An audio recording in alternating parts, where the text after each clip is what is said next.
because it's a holiday, because we have Good Friday there.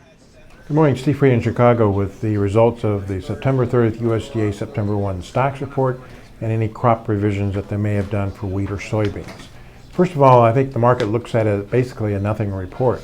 The USDA in the wheat estimated stocks on September 1st, 208.9 million bushels. That's down about 60 million bushels from what the analysts guessed were. And most of that was the fact that they took the wheat crop down 80 million bushels from the previous estimates. So they're now saying the wheat crop is 2052. Winter wheat's down 50, hard red's down 28, soft red's down 24, and other springs down 26. So it's kind of a washout in that basically what they're saying is there's not really that much change in the demand structure, but the crop is a little bit smaller.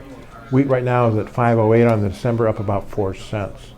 Over in the beans, they said the carryout was 191. The average guess was 205. Their last S&D number was 210.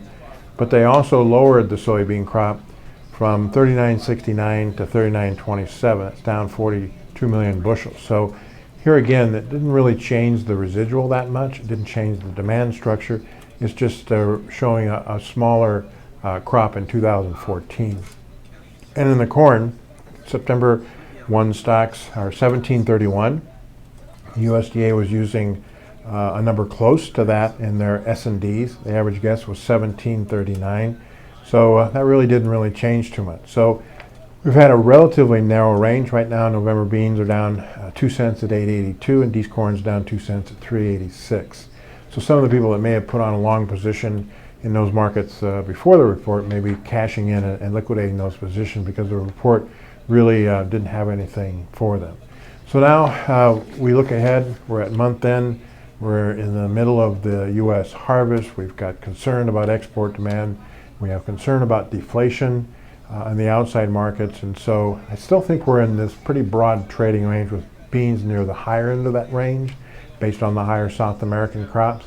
I think corn's right in the middle of a trading range, and so may it be wheat right in the middle of a trading range. And I think we just kind of keep that range until we know more about 2016 weather. So again, pretty much nothing report, not too much change in prices, and we'll just see going ahead the fundamentals of outside financials, weather, farmer selling, and those things. As always, these are my thoughts, not those of ADM or ADM Investor Services. Have a safe and profitable trading day.